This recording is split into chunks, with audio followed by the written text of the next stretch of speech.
Така е време за на дневен ред. Неколку пати ова утро најавивме дека ќе зборуваме со првиот човек на една од најубавите општини во Република Македонија, општина која што ни буди и од детството убави спомени, но и се разбира секогаш кога има време сме биле дел од ова општина, дел како туристи, дел како викендаши, но ова општина се разбира и своји домицилни жители кои што, како и во секоја друга општина, се справуваат и со проблеми, реализираат и проекти за доброто и на граѓаните, но и за доброто на туристите. Првиот човек на општина Охрид, Кирил Пецаков, е наш денешен утрински гостин. Нашен добро утро. Добро утро, добро ве најдов и благодарам на поканата. Времето во Охрид како и во Скопје, предпоставувам, облачно, врнежливо цело. Па цел период е таков, вас не ви оди во прилог, но се надевам дека ќе има некакво затоплување. Па директно оди во прилог затоа што е мај. За нас е најбитно месеците кога е туристичката сезона, јуни, јули и август, секако и септември да биде времето како што треба. Така да она што треба да представува проле може да заврши официјално и со крајот на мај, па после да се насочиме кон летната сезона. Па ќе биде полесно. Да. Не знам какви ви се ВМРО-вските протоколи, дали треба да ви честитам тоа дека сега сте повторно кандидат од партијата за наредните локални. Пошто излезе официјално, може да ми честите. Да, ви честитам. Тоа значи дека партијата е задоволна што направивте во овие близу 4 години. Во октомври ќе провериме дали граѓаните ви се задоволни од вашата работа. Пред да одиме сето она што работите, имате многу. Отворив ја и вашиот Facebook и интернет страницата на општината Охрид. Имате доста активности, но пред да зборуваме, јас и со сите ваши колеги сакам на почетокот да прашам каква општина затекнавте пред скоро 4 години и од финансиска кондиција и од проекти, и дали има нешто што тие почнати проекти се довршени и што направивте до сега. Значи, каква општина затекнавте, каква е сега општината Охрид? Па на 7 ноември отприлика така ми се чини беше кога стапив на функцијата градоначалник, и во првиот месец нормално е на да кажам ретроспектива на сето она што се работело, меѓутоа и позиција за која што во иднина треба да се поставиме. Секако Охрид во тој период беше заедно со Тетово едно од најзадолжените општини, како нов градоначалник со нова екипа и администрација која што треба да работи во наредниот период, направивме еден пресек и тогаш беше блокадата заедно со тековните трошкови фактури, она што е сработено, 14,5 милиони евра. И тоа беше почетната точка и два проекти кои што беа завршени со одобрение за градба, кои што може да се Ќе прекинем за да види јасно да колку имаше долг? 14,5 милиони евра. А колку ви е годишен буџет во општината? Во тој момент 560 милиони денари, зборувам за сопствениот приход, отприлика уште 600 милиони, она се дотации кои што од владата ги добиваме. Тоа беше во тој момент. Да, значи 14,5 милиони е голем долг. Видите, Охрид негдека стигна до 36 или 38 како пресек во 2013 година, и понатаму се намалуваше низ годините, дури и во 2019 имавме како општина со одлука на влада 8 милиони евра за раздолжување, односно за намалување на долгот. Како и да е, пресекот во почетокот на декември или еден месец после стапувањето беше 14,5 милиони евра и два проекти спремни за да може да се реализираат во наредниот период. За во 2024 јануари да имаме раздолжена општина, а во јануари 2025 година да пренесеме 4 милиони евра плюс на сметка, така да Охрид сега е една од подобрите, или јас според мене, според податоците кои што ги имаме, и најдобрата општина во Македонија од финансиски аспект. Во таа една година додека бевме што следуваше на 2021, значи во 2022 околу 23 проекти ги завршивме за да ги имаме готови со одобрение за градба кои што може да бидат реализирани во наредниот период, и така некако чекор по чекор, проект по проект стигнавме и до она што представуваше посветеност на владата или на новата влада предводена од премиерот Христијан Мицкоски, и она што представува поддршка на локалните самоуправи по глава на жител.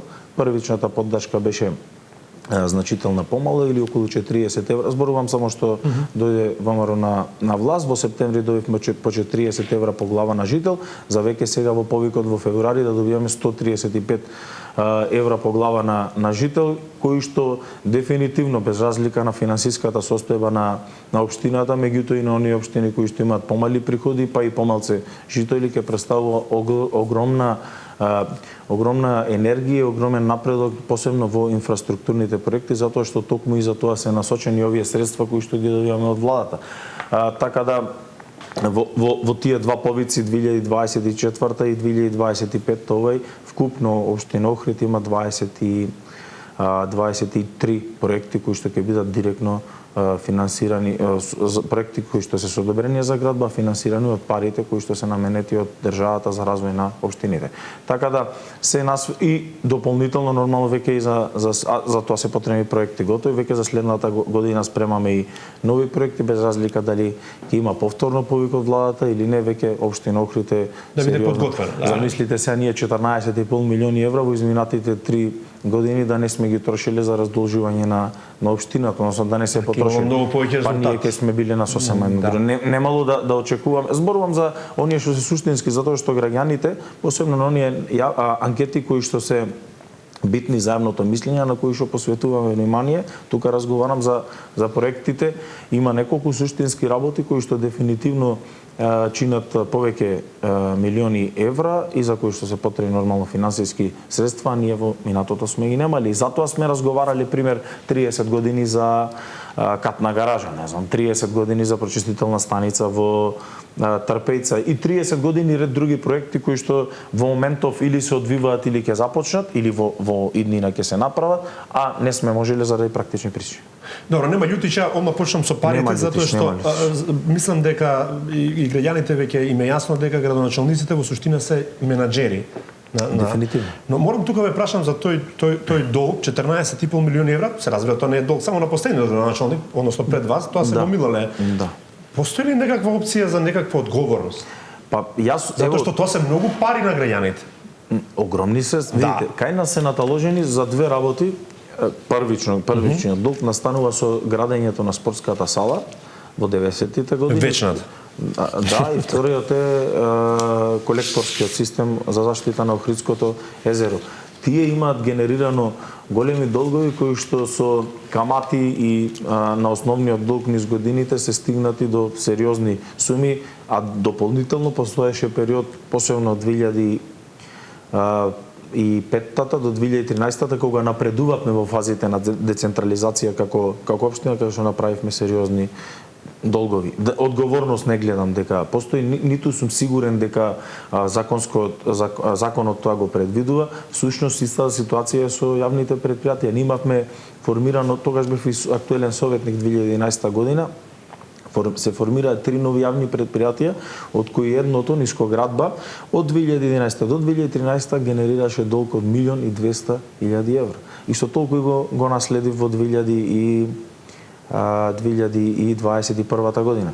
2024 Испаѓа дека се прават предпријатија за да бидат во долгови, друга логика. Тогаш се прават политички причини. За вработување, допустам. И за решавање или задоволување на потребите на она што се помали коалициони партнери во Советот, за Советот да функционира нормално. Зборувам во тоа. А сега започнувам или ќе се припремам за процес кој што ќе значи реверзибилен процес од повеќе јавни предпријатија, ќе ги намалам бројот на јавните предпријатија, меѓутоа тоа е веќе за вториот мандат и нешто за кое што ќе разговараме околу одговорноста. Истото тоа јавно предпријатие Нискоградба 1.200.000 во истиот период кога општината дојде да биде со 0 евра долг, исто го раздолживме и односно одблокиравме јавното предпријатие Нискоградба и тој процес ќе продолжи во другите. Сега не е целта, кажавте, спомнавте менаџирање, кога веќе си менаџери, менаџираме одредени институции, во случајов општина јавни предпријатија, нормално е дека ако утре во иднина ги наследи било каков менаџмент, не разговарам ниту политичка припадност, ниту професионализам и така натаму, па ниту образование. Какво е кога веќе си го наследил, треба да имаш и одговорност за она што представува менаџирање во смисла на позитивно финансиско работење. Така да веројатно тоа треба со некаква законска уредба да е уредена, не сум сигурен дека тоа е така. Дека може. Да. Добро, за да не биде се негативно, дали наследивте барем еден проект кој што бил во нека добра фаза да го пофалите од претходниците, или можеби дел од кадар на луѓе кои што работеле кај претходниот градоначалник се покажале како квалитетни, па сте ги оставиле во вашиот тим за да работите заедно? Оставени се доста низ секторите и добиле шанса на можеби на некоја позиција која што сум сметал. Видите, општината Охрид, независно кој како бил градоначалник, има луѓе кои што работат во сите сектори и нормално е да му се даде шанса затоа што тие се луѓето кои што нашите замисли или моите замисли како градоначалник треба да ги оствариме преку првично буџетирање, а понатаму и програмската распределба од финансиски средства па до она што треба да представува реализација. Како и да е, има во Охрид секако дека постојат позитивни моменти и ликови во самата локална самоуправа и секако дека од проектите кои што спомнавте беше завршен и со одобрение за градба во моментот на улицата Македонски просветители, која што е од Охридска банка до плоштадот, и имаше уште еден проект кој што немаше одобрение и немаше можност никако да се извади, тоа е стариот пат, а беше финансиран преку ТАФ, она кој што го финансираше во општините. Од аеродромите тие имавме проект за финансирање на приодот во Охрид од стариот пат на струја. Тој мораше да има видоизменување на проектот, па траеше околу 2 години промената за да можеме со не завод и музеј, туку управата за заштита културно наследство да бидеме конзерваторско, меѓутоа тие се двата проекти кои што ги спомнав останатите, кои што проекти во минатото сме ги, односно во изминативе 3 години сме ги правеле, се генерално нови или во постапка која што општината ги започнала за да имаме што да работиме. Ајде конкретно што сте работеле, пред тоа почитувани гледачи, стандардно на нашата Facebook фан страница на Facebook на дневен ред Кирил Пецаков, градоначалник на општина Охрид, како се задоволни од работата на градоначалникот и конкретни прашања да видиме, нели, граѓаните го ги интересира, да видиме до каде и во каква фаза се тие проекти за кои што вие се интересирате. Кога ќе спомнеме градоначалник, не знам како граѓаните најмногу тоа на улици ги асоцира и на патишта, бидејќи Охрид е туристички центар.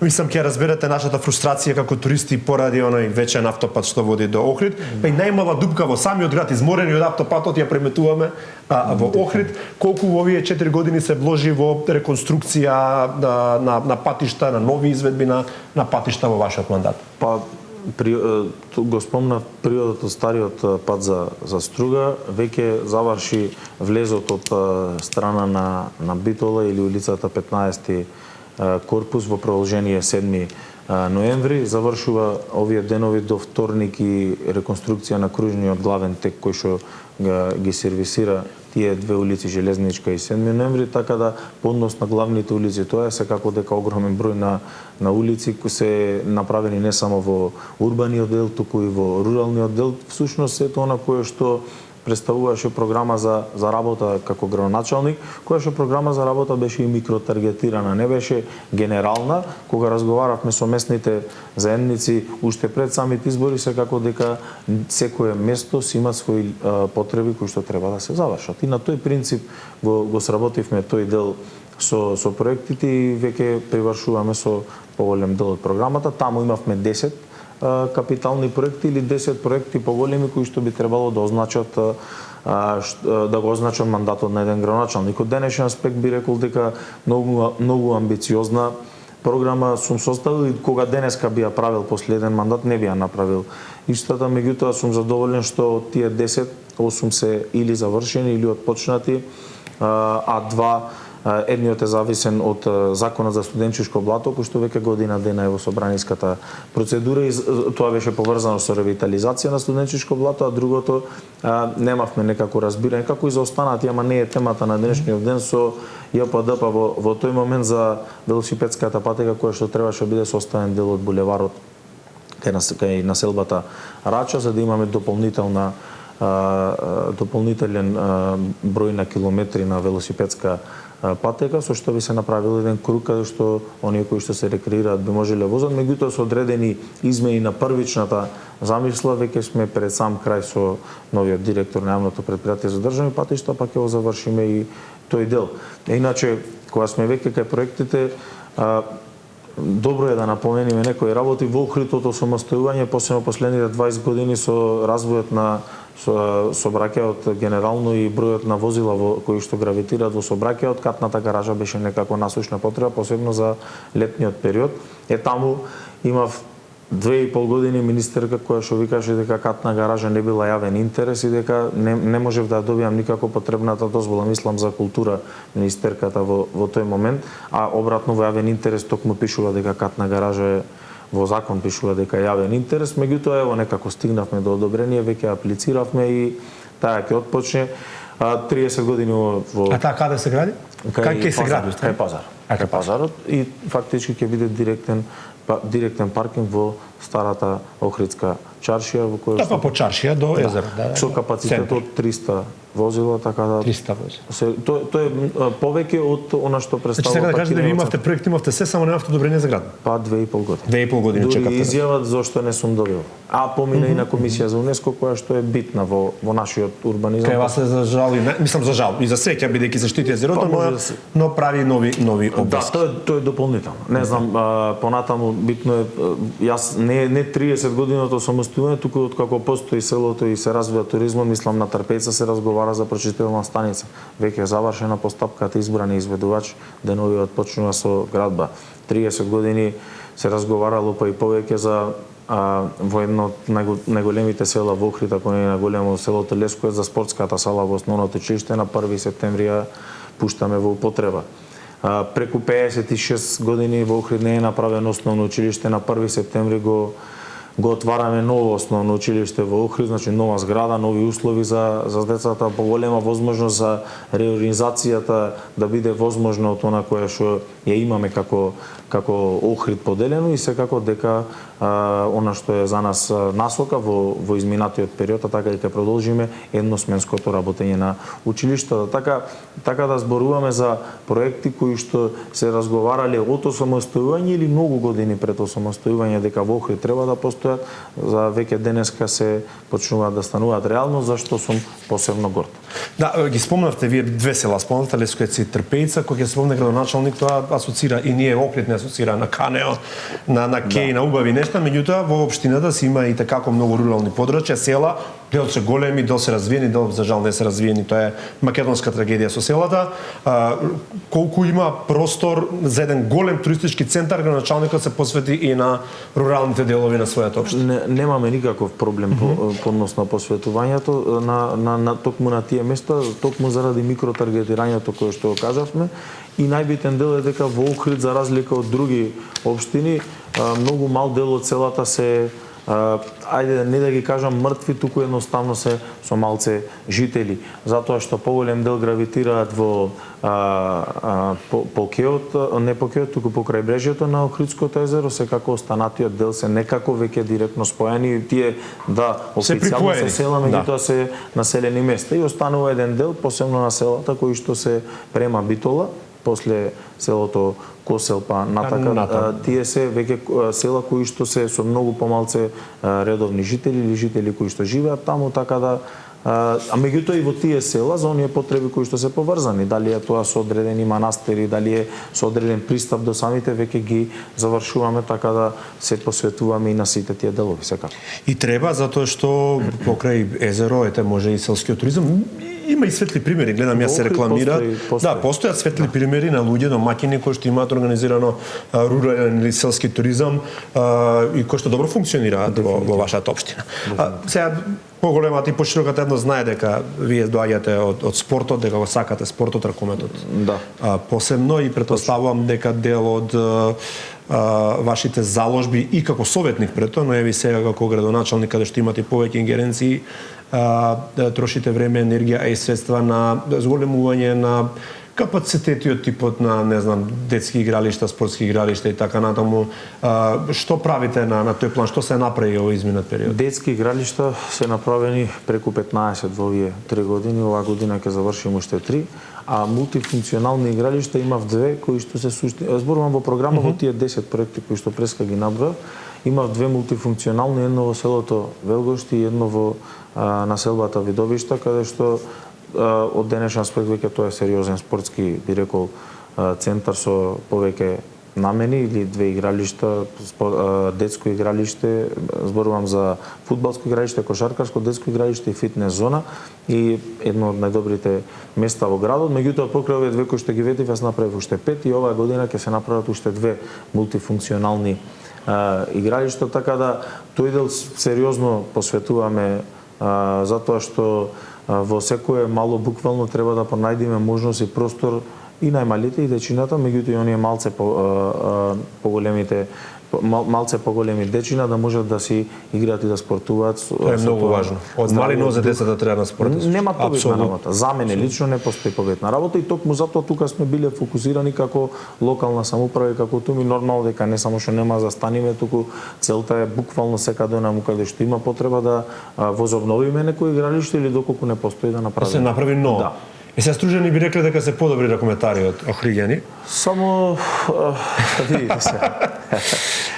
Праксата покажа наназад дека долги години прво треба да знаеме дека Охрид ракометен клуб долги години немаше. Ние имавме, меѓутоа некако постоеше. Не функционира. Да, ниту пак школите. Меѓутоа 2011 навака се покрај клубот што се формира и школи. Сега нема само клубот школи, туку постојат уште 2 приватни ракометни школи и во одреден период и Кирил Лазаров КЛ7 имаше своја школа. Во Охрид. Така да 4 школи буквално функционираат на територија на општина Охрид, дури едната школа има и во Пештани часови, и во Велгошти часови, така да можете и од руралните места да се запознаат со тајните на ракометот, буквално и да станат понатаму зашто да не и познати и признати ракометари. Така да дефинитивно традицијата која што создаваме, затоа што е слободно можам да кажам традиција, оваа година резултира и со шампиони во пионерска конкуренција за ракометарчињата од Охрид, така да би рекол дека добро работиме и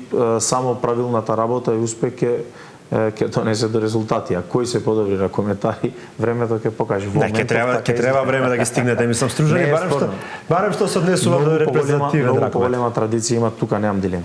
Така, едно добро е да многу ме бендисува дека сте оптимисти, дека толку многу се вложува во спортот, затоа што не е едноставно да наследите долг од 14,5 милиони, а при тоа да мислите на детски игралишта, на спорт и така натаму, бидејќи тоа знаете како констатиравме заедно дека е многу добро за младите, но ретко кој го сврстува некаков си успех дека градоначалникот нешто направи. Обично луѓето бараат капитални работи и со право бидејќи долго време и не виделе од претходните власти нешто такво.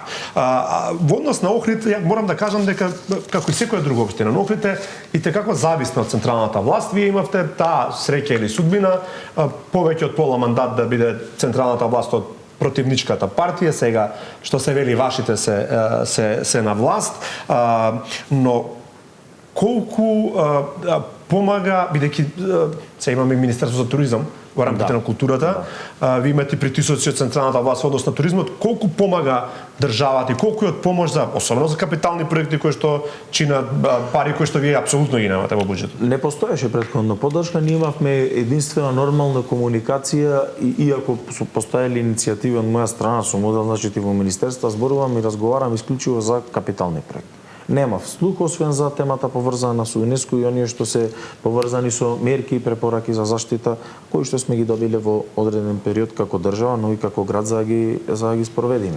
Но за другите работи ниту поддршка по однос на финансирање сме имали, ниту пак било каква соработка. Сега е сосема поинаку покрај оние средства кои што ги спомнавме, општина Охрид аплицираше на крајот на 2024 и го доби финансирањето или директното финансирање на прочистителната станица во Тарпејца од Министерството за транспорт. Така да и не е само случајот со Охрид, ние на ЗЕЛС баш на управен одбор разговаравме на овие теми, веќе поддршката се чувствува. Не значи само по глава на жител средствата кои што ги добиваме, туку и сето она кои што можеме да аплицираме и да го добијаме, дали е тоа преку Министерството за транспорт, преку Министерството за животна средина или Министерството за локална самоуправа. А е битно, особено затоа што Охрид без не сакаме да ви го земеме ние скопјаните, меѓутоа го доживуваме како заеднички центар во кој што треба да се вложува реално и треба да бидеме горди на нашиот најголем туристички центар. Може ли малце на Facebook да видиме? Да видиме што прашуваат гледачите, со тоа што ќе ја замолам режијата, повеќето од пораките се во приватни пораки, не го давате компјутерот, може луѓето не сакаат да се знае кој го постава прашањето, беше вака на сајт, не е проблем. Вели на влез во Охрид се гради населба каде што според гледачот нема организација, ниту пат се знае, згради залепени една до друга без зеленино.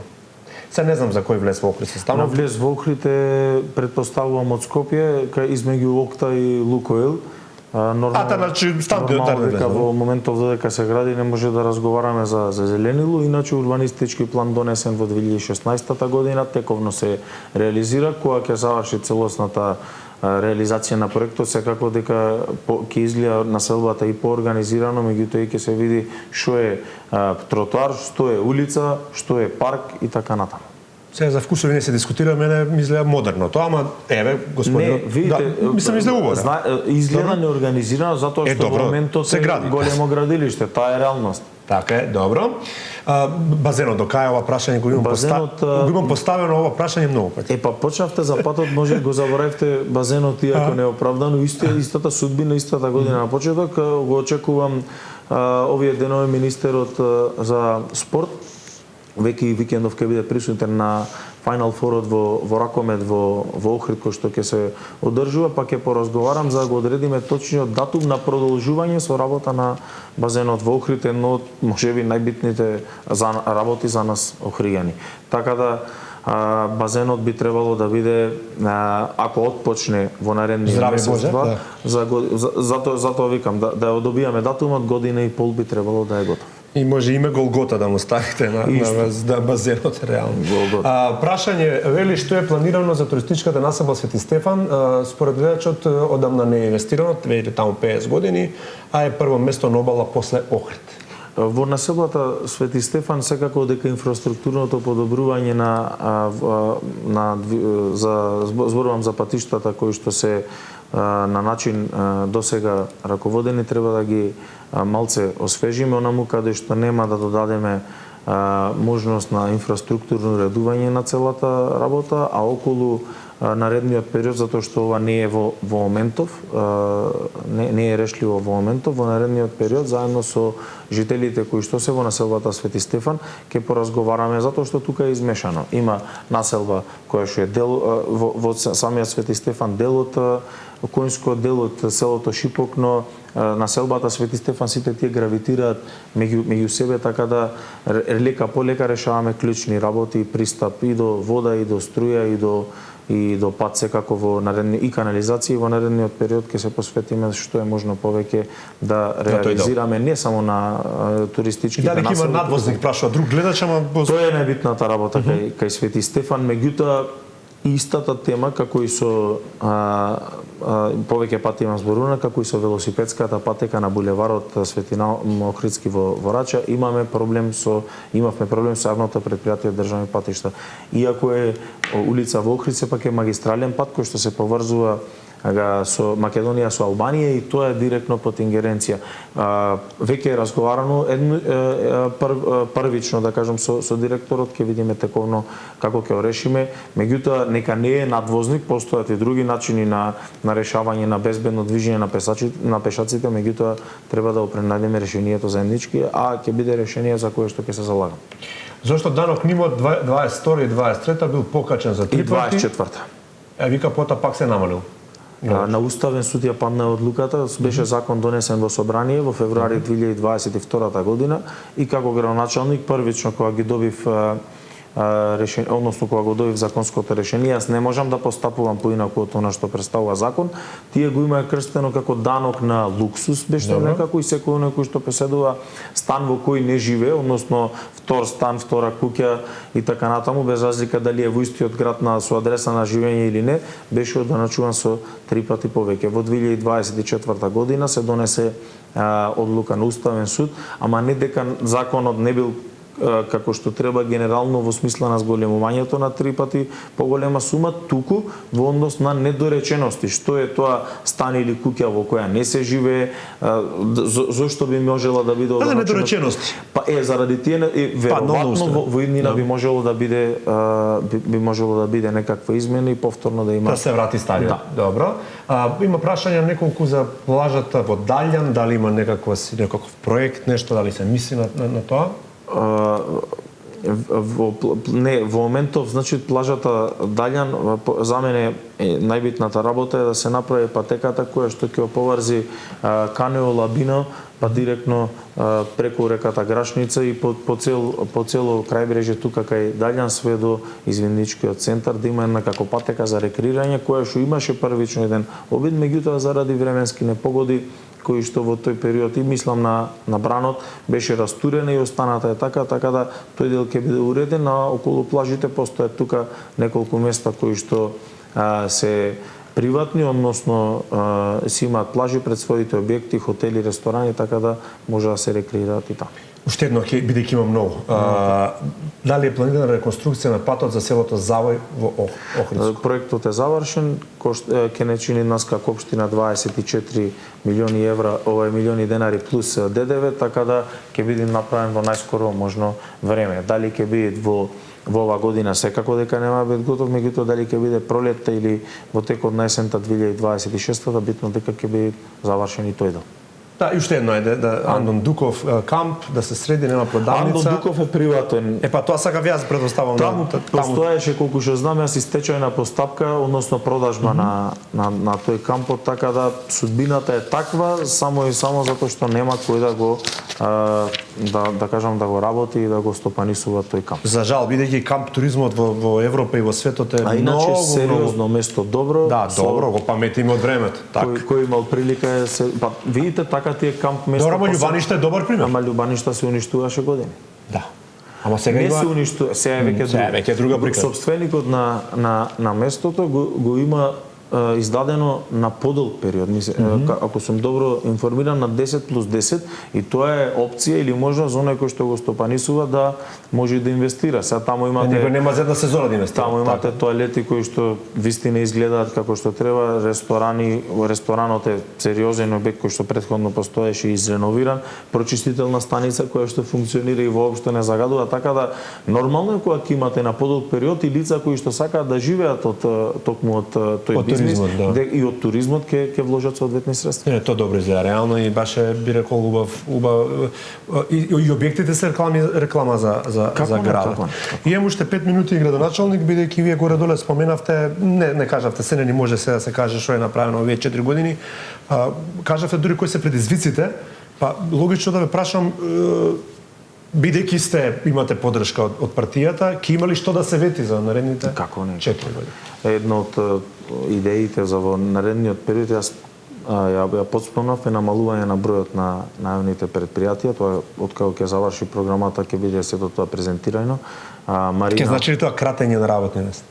Тоа што треба и државата да го прави реално, но некако не е популарно да се прави. Во моментот не можам тоа да го кажам, затоа што треба да се направи анализа и економска и функционална и секаква, врз основа на која што понатаму спојување на јавните предпријатија, секој ќе си ја промени местото во, ама нема да постојат 3 директори, 3 управни, 3 надзорни, 3 шофери на директори и така натаму. Тоа е веќе погубно за јавните предпријатија, посебно со периодот од минатиот 3 години, каде што минималната плата постепено се покачува, односно секоја година се покачува, не трпи толку приватниот сектор колку што трпат јавните предпријатија. Таму тоа е товар. 70 и повеќе проценти од од вработените се на минималец, односно се вработени со средно образование. Тие се тие оние работници кои што се грижат за чистотата, за отклонување на дефекти при вода, за отклонување или чистење на канализациони мрежи и токму сериозно влијае на покачување на месечните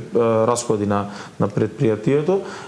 Кеот на Косме, тоа колку буџетот трошите за плати и сервисирање? Мој? Не, буџет на општината колку троши за јавни предпријатија, за плати, за така да. Не, општината не троши, тие самите си ги сервисираат со сметките, да. Добро.